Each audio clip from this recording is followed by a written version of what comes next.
médiation culturelle s'ancrerait profondément dans un changement important qui débute avec le début des années 80, puisque la crise des finances publiques en 1982 a coupé court à un élan du gouvernement de l'époque, qui était le gouvernement du Parti québécois, à s'engager dans un soutien à la culture qui serait doté de moyens suffisants pour avoir une vie culturelle intensive, mais limitée à un certain nombre de personnes, parce que rattachée à une filière d'élite. La culture qui avait réussi à garder un peu une place indépendante ou autonome à l'égard du politique et de l'économique est maintenant appelée à être partie prenante des relances économiques. En 1996, il y avait un grand sommet sur l'économie et l'emploi que M. Bouchard avait convoqué. Il avait convoqué les grands leaders de la société, les ministres, les gens du domaine communautaire. Ils avaient, je dirais, une trentaine, peut-être une soixantaine de personnes autour de la table, mais il n'y avait aucun projet culturel qui était en marche. Alors, c'était l'année où on a décidé du déficit zéro, à l'époque, en 1996, des garderies à 5 $ à l'époque, du Fonds de lutte à la pauvreté.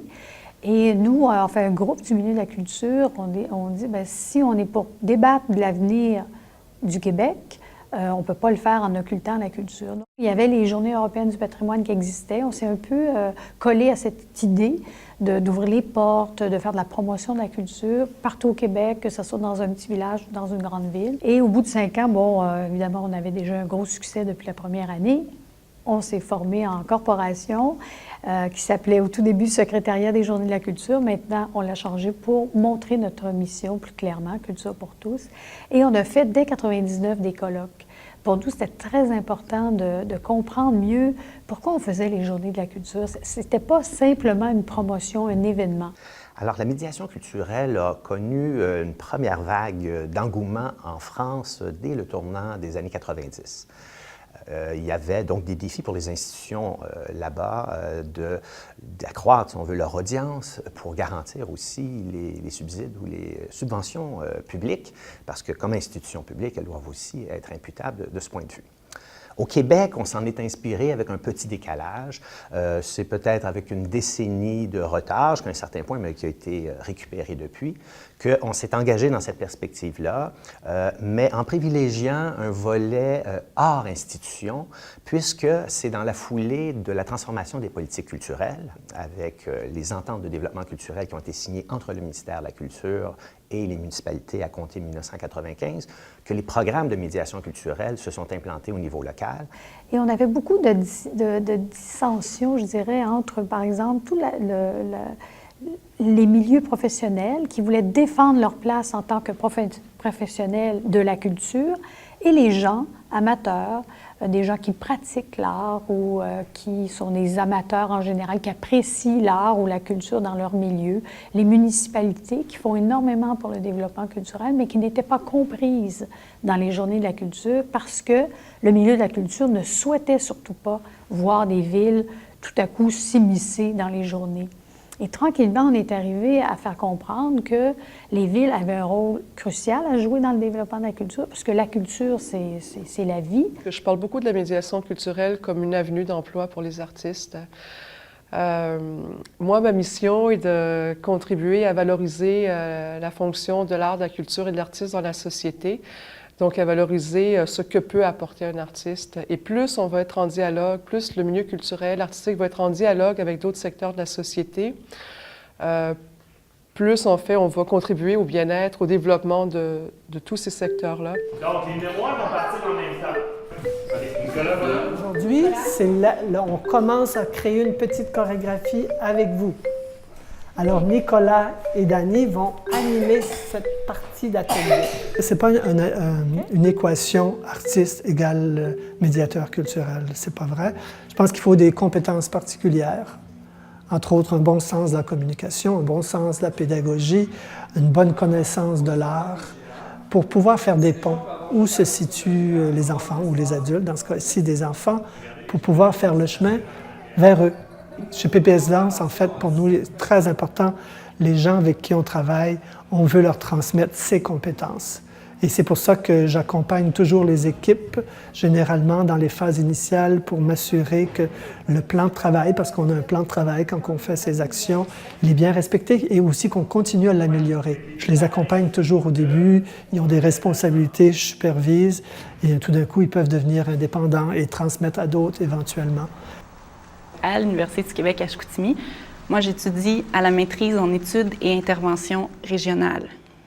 Le rapport qu'on peut faire avec la médiation culturelle en études régionales, c'est qu'en fait, la culture dans son ensemble permet de développer une région, permet de tisser des liens entre les citoyens, le milieu culturel, les organismes communautaires. La culture permet de se retrouver peut-être notre identité, de trouver une raison de participer socialement. Ça peut être un outil inclusif pour des gens qui sont exclus. Donc, la culture peut ramener ces gens-là à se sentir appartenir puis à participer au développement d'une région, finalement. Alors, l'engouement récent vers la médiation culturelle vient d'une part, je crois, de l'essoufflement de ce qu'on a appelé l'animation culturelle. Alors, il y a une séquence classique dans le milieu de la culture, ce qu'on appelle l'action culturelle, qui veut qu'on parte de la création, de la production culturelle, qu'on s'intéresse à la diffusion et ensuite à l'animation. Or, pour avoir dirigé l'unité de programme en animation et recherche culturelle à l'UQAM, qui est la seule du genre au Québec, on constate que les milieux d'emploi en culture font peu de place aux animateurs et animatrices culturelles. Et que donc cette fonction-là n'est pas véritablement valorisée dans le secteur culturel. À la Ville de Saguenay, en fait, en 2007, lorsqu'on a un peu fait l'idéation du programme Éveillement Culture, bien, la médiation culturelle, c'était comme quelque chose qui levait. Là, en 2006, le groupe de recherche en médiation culturelle et culture pour tous s'est créé. Il y a eu un colloque organisé par Culture pour tous à cette époque-là. Donc, la Ville de Saguenay est allée, a appris, a compris ce que c'était la médiation culturelle, ou en fait tout ce que ça pouvait devenir. Donc, à ce moment-là, ça a été une volonté du service des élus de justement donner un accès plus ouvert, plus facile aux arts et à la culture. M. O'Neill est en train de s'abonner à la bibliothèque pour pouvoir emprunter des volumes. Or, la médiation culturelle laisse entendre une autre série de compétences, une autre formation, une autre façon d'intervenir qui n'est pas proprement auprès de publics jeunes, ce que l'on reproche au fond à l'animation, mais auprès de tous les publics. Et en ce sens-là, elle donne un mandat plus large à l'intervention culturelle et elle peut, disons, contribuer à une revalorisation de cette intervention-là directe avec les publics. Un bon médiateur culturel, ce sera, d'après moi, quelqu'un qui est un peu une pâte à modeler. Donc, quelqu'un qui est capable de parler à n'importe qui, dans n'importe quel contexte. C'est quelqu'un qui est facile d'approche puis qui peut s'adapter, qui va adapter son langage, qui va adapter sa pensée, qui va vulgariser. Peu de personnes se définissent actuellement comme médiateurs ou médiatrices, mais on observe sur le terrain un intérêt pour cela. Alors donc, le travail qui a été fait un peu de haut vers le bas, donc par des structures organisationnelles, a été porteur. Mais sur le terrain, une fois que le concept est atterri, les gens se sont reconnus là-dedans et maintenant ils en demandent. Donc, ils sont intéressés à ce que l'on parle de la médiation, à ce que l'on appuie les interventions qui se font et surtout donc qu'il y ait plus de ressources, de reconnaissance au niveau des municipalités du rôle de médiateur, médiatrice et qu'il y ait des ouvertures de postes dans différents lieux qui permettent cette interface avec les publics. OK, je voulais faire un retour sur le vernissage hier. Et comment ça finit? Il y a 2 ans, j'ai engagé Karine Marin à la coordination de l'animation culturelle pour pouvoir être vraiment terrain. Et Karine est quelqu'un qui avait beaucoup d'expérience dans l'organisation d'événements. Mais là, devant des gens, à réunir les gens, à triper avec eux, ça donne des résultats sensationnels. Évidemment, depuis le projet Je suis, les artistes n'étaient pas habitués à travailler avec la médiation culturelle, par le biais de la médiation culturelle. Donc, quand on a initié le projet, ils étaient curieux, ils se demandaient qu'est-ce qui se passait, puis ils voyaient une ouverture sur une nouvelle façon de travailler leur art. Les défis avec les artistes, il y en a quand même, mais de plus en plus, ils comprennent. Parce que souvent, il faut les ramener. Il faut les ramener à la base, il faut les ramener... Quand on est artiste, on a des idées, puis tout peut être possible. Oui, tout peut être possible, mais souvent, il y a un encadrement à faire. surtout au niveau de l'échéancier, on est rendu où à telle date, est-ce qu'on a accompli ce qu'on devait accomplir au niveau de la réalisation du projet. Mais sur le terrain, concrètement, je suis là pour accompagner l'artiste, pour m'assurer que tout est là. On monte la salle, on s'assure que tous les... le matériel est là, que le groupe se présente, que le lien se fait et qu'on puisse réaliser ce qu'on avait comme projet initial. Je me souviens un soir, on avait un rapper dramatique à la bibliothèque. Il y a des jeunes et des personnes âgées qui étaient intéressés à venir juste regarder parce que, concert, on va aller voir ça. Et je vois encore des jeunes qui étaient à côté des personnes âgées et qui prenaient le bras pour les aider à faire le mouvement et qui, avec eux, saccadaient le mouvement rap et dansaient. Les jeunes étaient répartis parmi les personnes plus âgées pour les aider. Et tout ça parce que Karine avait créé l'environnement, elle avait l'idée vraiment, coaché vraiment l'artiste dans cette direction-là. Elle avait rencontré les jeunes avant pour leur faire des propositions. Elle avait jasé avec les personnes âgées dès leur arrivée et ça avait créé ça. Elle partait, là, puis il y avait une dizaine d'activités par semaine, pratiquement, là, à dealer. Fait que c'est pour ça que elle a appris beaucoup en le faisant, beaucoup par mon coaching et par les formations additionnelles que je suis allé chercher pour elle du côté de Culture pour tous ou de la Société des musées québécois qui offre d'excellentes formations. Il y a des formations d'appoint que Culture pour tous, par exemple, on fait en faisant des séminaires, en partant de justement des pratiques des gens. C'est très, il y a une partie théorique, mais une partie d'expérience culturelle, puisqu'on est un peu au début de tout ça. On a un site, un portail web qu'on a développé depuis quelques années, très documenté, parce qu'on voulait offrir au milieu de la culture, premièrement, aux acteurs culturels, les animateurs culturels, les étudiants, bien sûr, les travailleurs, des outils pour peut-être mieux agir ou pour développer des projets de médiation culturelle davantage. Et on est en train de travailler avec l'UQAM, notamment, où dans le programme Animation Recherche culturelle, on vient d'ajouter un cours sur la médiation culturelle.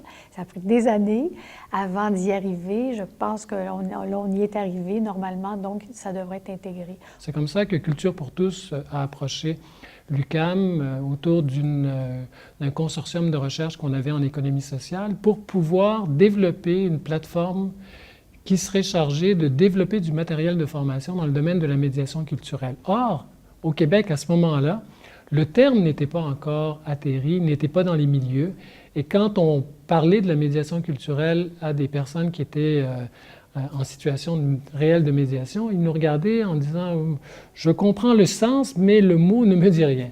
Alors donc, on a travaillé pendant 1 an pour pouvoir asseoir autour de la table, sous forme séminaire, différentes personnes qui étaient dans des expérimentations. Puis là, en parlant avec elles, on s'est bien rendu compte qu'il y avait vraiment une concordance entre la situation rencontrée, vécue au Québec, et ce qui était nommé médiation culturelle, principalement en France. Les médiateurs culturels ne sont pas, à proprement dit, des artistes, mais gagnent à se sensibiliser et même à s'approprier des pratiques de création.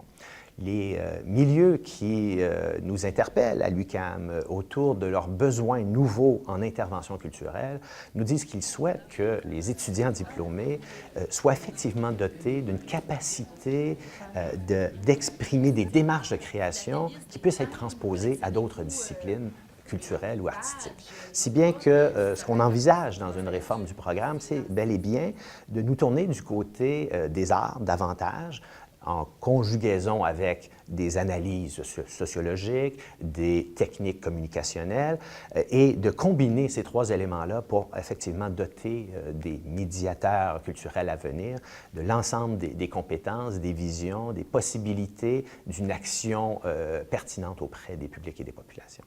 La dernière chose qu'on veut faire, c'est finalement d'imposer des choses, d'imposer des recettes, de procéder du haut vers le bas. Je crois que si on veut vraiment que la médiation... on aura besoin des spécialistes en médiation culturelle, mais je crois que c'est une activité, la médiation culturelle, qui peut être intégrée dans le fonctionnement des institutions culturelles, qui peut être intégré dans des pratiques artistiques, qui peut être intégré dans des programmes culturels au niveau municipal.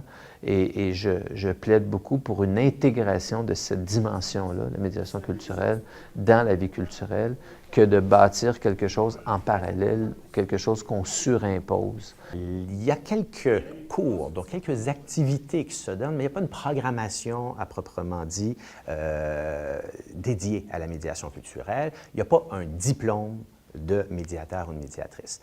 Alors, il est question éventuellement de plus en plus, autant à l'Université du Québec à Trois-Rivières, à l'Université de Sherbrooke, à l'Université du Québec à Montréal, de faire ce saut, si on veut, de transformer certains programmes et de les orienter vers des compétences de médiation, éventuellement de compléter certaines formations par des cours axés sur la médiation. S'il s'avérait qu'une formation puisse être donnée, de premier, mais surtout deuxième cycle, normalement, on devrait s'attendre à ce que rapidement un tel ordre apparaisse. Et là, on aurait, au fond, tout ce qu'il faut pour consolider le développement de la médiation, à savoir non seulement des institutions, des villes intéressées à aller de l'avant de ce côté-là, mais des universités qui offrent des formations et des professionnels de la médiation qui se reconnaîtraient dans un ordre. La formation et le cadre peuvent consolider, accélérer le développement de la médiation culturelle, mais comme l'expérience du Québec nous montre qu'elle était là avant la lettre, c'est-à-dire que les gens en pratiquaient, en faisaient, etc. Donc, je pense qu'elle peut évoluer, se développer par elle-même. C'est certain que si on met des sous, des ressources, etc., ça va accélérer le processus, ça va le consolider, mais ça va aussi l'encadrer, le régimenter, le définir et créer aussi des insatisfactions. Donc, je pense qu'il faut être dans l'équilibre des deux.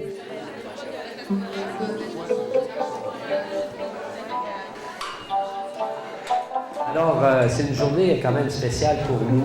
On savait que vous alliez être nombreux, mais quand on vous voit, vous allez encore plus. Moi, je trouve que c'est important de s'impliquer dans le milieu, de mettre ces choses-là en valeur.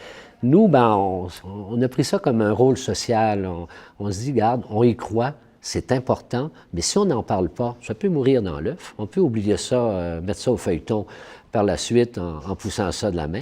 Donc, c'est important de protéger ça et d'aller en parler. J'enlève ça. C'est des étudiants finissants en éducation spécialisée.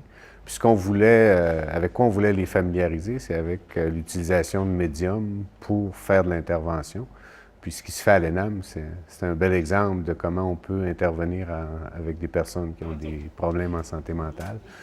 Il y a une préoccupation de faire découvrir ce qui peut être des nouveaux médiums, puis des médiums différents pour faire de l'intervention. Et dans le cadre du projet de 6e session, dans le fond, c'est tous des finissants qui sont là à essayer d'élargir, si on veut, leur éventail, leurs possibilités, puis leur palette de médiums. On nous envoie des messages clairs. Ne soyez pas trop cadrés. Là. On ne veut pas avoir la médiation culturelle 101, 202, 303, etc. Vous voyez, un programme très élaboré. Parce que la culture, et je pense que je suis d'accord avec ça, la culture se vit dans la pluralité et dans l'interdisciplinarité. Donc, il faut être très aussi à l'aise avec le développement local, avec le développement social, avec évidemment toute la dimension politique. Et il faut donc pouvoir respirer dans d'autres situations, être en dialogue avec d'autres acteurs. Et tout cela va permettre un développement de la médiation qui ne sera pas trop enchaîné, disons, par des contraintes publiques de définition, d'encadrement de loi, etc. Aussi, je verrai des capsules qui peuvent être dans différents programmes. Par exemple, si on a un programme en développement local, là, on pourrait très bien avoir une capsule de 2 ou 3 cours sur la médiation culturelle pour ouvrir, attirer l'attention, sensibiliser des personnes qui vont travailler comme développeurs locaux à la dimension culturelle et qu'est-ce que ça signifie l'interface, l'écoute et à quel type de besoins ils peuvent avoir à répondre. Le milieu culturel, comme plein d'autres champs de la société, s'est développé quand même en silo, dans un angle vraiment vertical de développement disciplinaire. Beaucoup en culture parce que c'est un secteur très précaire qui doit aussi se consolider, mais on pourrait appliquer cela à la gestion aussi. On le voit justement Quand on parle d'innovation sociale aujourd'hui, on fait appel au terme d'interdisciplinarité et d'horizontalité. Donc, c'est la même chose en culture. Et donc, le secteur culturel doit absolument, en fait, parler aux gens du développement social et du développement économique si on veut vraiment faire valoir que la dimension culturelle est un facteur de développement essentiel. Donc, le groupe de recherche sur la médiation culturelle, qui est ouvert, évidemment, à des chercheurs universitaires, mais aussi à des praticiens du milieu, à des gens issus des municipalités intéressées, d'une part, nous convie à une rencontre entre ces différents acteurs-là, qui n'est pas toujours si facile à établir, mais ce que favorise même le concept de médiation culturelle. Et il produit de cette rencontre-là une nouvelle perspective sur les interventions dans le domaine culturel, des conciliations entre des champs de la culture qui ne se parlent pas toujours et qui peut produire donc des connaissances nouvelles à travers des remises en question. L'importance de ce groupe de recherche sur la médiation culturelle au Québec est incroyable parce que, premièrement, ça nous met en lien avec des chercheurs, mais de plusieurs milieux, de partout au Québec. Puis, ça nous permet de faire des rencontres qui vont nous permettre d'évaluer aussi ce qu'on fait parce que faire, c'est bien beau, mais des fois, il faut s'asseoir, se reculer et dire « OK, j'ai fait ceci, est-ce que c'est bon? Est-ce que j'ai atteint mes objectifs? Est-ce que j'ai touché les gens comme je voulais les toucher? Est-ce que j'ai vraiment un impact dans le milieu? Est-ce que ce que je fais, ça aide ou ça nuit, finalement? Qui sait? Et est-ce que, aussi, est-ce que ça rapporte? Parce que ça, c'est la question qu'on n'a pas le choix de se poser aujourd'hui, des engagements de l'État, la difficulté que les organisations ont à se financer. Mais de plus en plus, si on est appelé à aller chercher des partenaires financiers, peut-être même des partenaires privés, il faut être capable de leur montrer, regarde, moi je fais ceci, cela rapporte ça, et ça a ça comme impact. Donc moi, je pense qu'une participation culturelle élevée, ça fait des citoyens plus allumés, plus créatifs, plus capables finalement d'avoir un contrôle sur leur propre vie, sur leur trajectoire.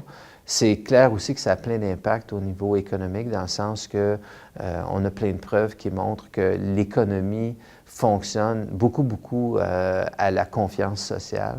Et les arts et la culture, c'est quelque chose qui développe beaucoup la confiance sociale. Quand il n'y a pas de confiance dans les institutions, le marché ne fonctionne pas bien. Et à travers le monde aujourd'hui, il y a la Convention de l'UNESCO sur la protection des expressions culturelles qui est importante. Il y a encore des pays comme les États-Unis qui ne l'ont pas signée, mais je pense qu'on est en voie d'un développement. Puis il n'y a pas de développement durable s'il n'y a pas de culture. Et nous, on milite pour que la culture soit un des piliers du développement durable. Il y en a 3 maintenant. Il y a l'économie, la vie sociale et l'environnement. Mais la culture devrait être nommément le 4e pilier parce que comment on peut parler de développement durable si on aplanit toutes les sociétés, les langues et la diversité du monde? C'est presque impossible. Le premier niveau, c'est plus la démocratisation de la culture, la répandre, faire en sorte que de plus en plus de gens lisent, aillent au théâtre. Après, c'est dans la production. Là, on démocratise, mais on devient une personne qui fait un roman, une personne qui participe à une œuvre, une personne qui fait du théâtre. Donc là, on est plus actif, plus dans l'interaction. Et l'autre niveau, c'est celui de l'engagement plus politique, c'est-à-dire comment on intègre la culture dans le vivre ensemble, dans le bien commun, dans ce qui fait le nous, là, qui n'est pas seulement un nous d'un espace territorial politique ou un nous économique appartenir à la grande économie de Montréal. Il y a aussi autre chose, et ce nous-là, il peut bénéficier de la participation de la population. Plus les gens vont savoir de quoi il en retourne, plus les gens vont comprendre l'importance, l'intérêt, le fun qu'il y a à participer à la vie culturelle, à s'y intégrer, à aller à la rencontre, à créer, à être curieux, bien plus on va asseoir cette définition-là, puis plus on va se l'approprier. Puis en s'appropriant un peu la médiation culturelle, bien on s'approprie notre culture, on s'approprie les outils culturels, les lieux culturels, bref, on revient vers une identité collective, une identité d'appartenance du territoire, de notre quartier, du milieu, d'un centre d'artistes, d'un musée. Moi, je suis convaincu que c'est une bonne approche. Et même, je dirais encore plus fondamentalement que ça, je pense que le développement humain qui n'intégrerait pas la dimension culturelle est un développement qui ne pourra pas être durable. La levée des obstacles fondamentaux à la participation citoyenne à la culture, qui tient des conditions économiques et sociales, appelle une intervention concertée de tous les pouvoirs publics et dans des domaines qui excèdent largement la culture et les arts, si bien que tant qu'on n'aura pas une intervention d'ampleur qui permettra aux populations de s'affranchir de conditions difficiles de vie, d'entrer dans une logique, disons, de dotation de compétences culturelles, vraisemblablement la médiation culturelle ne permettra pas d'atteindre pleinement ces résultats escomptés, son plein potentiel. Ce qu'on sait, c'est que le capitalisme financier vit de crise en crise et à chaque fois, la culture est appelée à être au rendez-vous d'une réponse, d'une solution à cette crise. On imagine donc qu'on va aller vers un approfondissement de certains usages de la culture à des fins de réponse aux crises économiques. Donc, la politique devrait être revisitée, je l'ai déjà dit, mais je le dis encore, et on devrait avoir des programmes. Et peut-être justement à cause du projet d'Agenda 21 que la ministre de la Culture, que le ministère de la Culture promue là, dans ces années-ci, auxquelles on a beaucoup participé à Culture pour tous, on devrait être capable d'arriver à une modulation de la politique culturelle. En fait, ça devrait être, je crois que ça fait partie des projets. Je le souhaite ardemment et le plus rapidement possible pour qu'on ait un peu d'aide pour injecter davantage de ces projets de médiation culturelle qui peuvent faire une grosse différence dans la vie des gens, à l'école, au travail ou dans leur milieu de vie, dans leur ville ou village.